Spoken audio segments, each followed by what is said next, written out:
ଅଷ୍ଟାଦଶ ଅଧ୍ୟାୟ ମୋକ୍ଷ ଯୋଗ। ଶ୍ରୀ ଭଗବାନ ଉବାଚ ନ୍ୟାୟ ବା ଅନ୍ୟାୟ ଯା ହୋଇ ସେ ପଞ୍ଚ ତାର ହେତୁ ହୋଇ ଅଗ୍ନିହୋତ୍ରାଦି ନ୍ୟାୟ ଅଟେ ହିସାଦି ଅନ୍ୟାୟ ପ୍ରକଟେ କର୍ତ୍ତା ସ୍ୱରୂପେ ଆତ୍ମା ସେହି ଜ୍ଞାନ କରଇ ଅଜ୍ଞ ସେହି ଏଥକୁ ପ୍ରମାଣ ବହୁତ ଥିଲେ ନ ରଖେ ମୂଢ଼ ଚିତ ପ୍ରକୃତ ଆତ୍ମା ଦର୍ଶନ ପ୍ରାପ୍ତ ନ ହୁଏ କଦାଚନ ଅହଙ୍କାର ଯେ ଯାର ନାହିଁ ଆତ୍ମାକୁ ବ୍ରହ୍ମ ସେ ଜାଣଇ କାର୍ଯ୍ୟରେ ଇହ ଲୋକ ଯଶ କଲେ ନର୍କରେ କିଛି ନାଶ ଯେଣୁ ତା ଆତ୍ମା ଶୁଦ୍ଧ ହୋଇ ଭବବନ୍ଧନ ନ ଲାଗଇ ଜ୍ଞାନ ଜ୍ଞେୟ ଯେ ପରିଜ୍ଞାତା ଏତିନି କର୍ମ ବିଧିଦାତା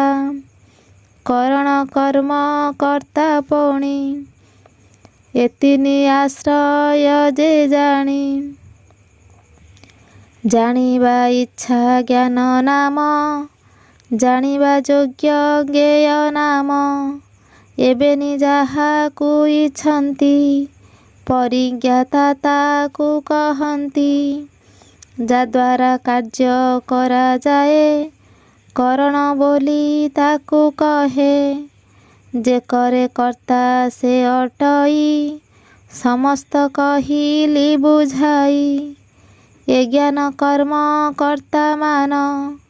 ତ୍ରିବିଧ ଶୁଣ ଭେଦ ପୁଣ ଏ ଜ୍ଞାନ କର୍ମ କର୍ତ୍ତା ମାନ ତ୍ରିବିଧ ଗୁଣ ଭେଦ ପୁଣ ଏ ସର୍ବ ବିଷୟତ ଯାହା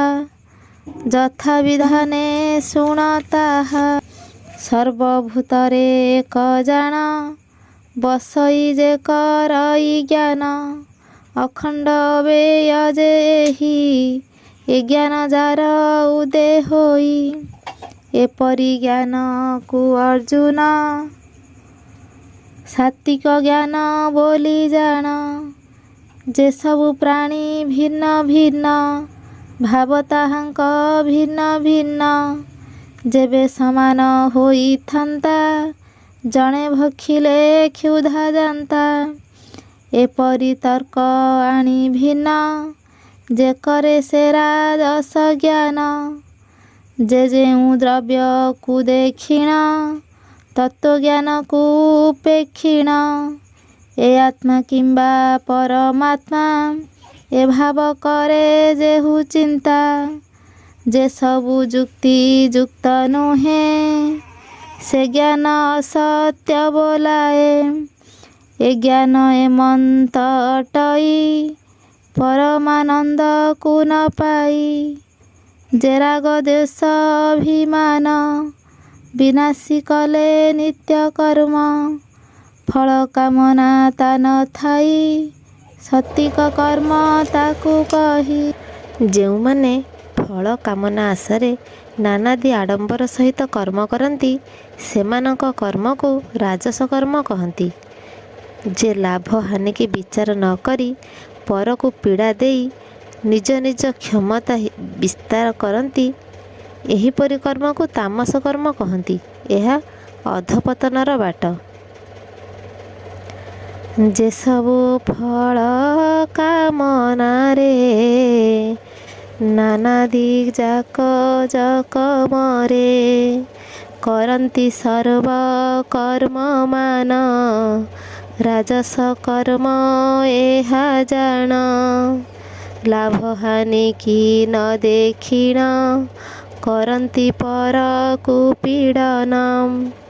ନିଜ କ୍ଷମତା ନ ବିଚାରି କର୍ମ କରନ୍ତି ମୋତେ ସ୍ମରି ଏ କର୍ମ ତାମସ ଅଟଇ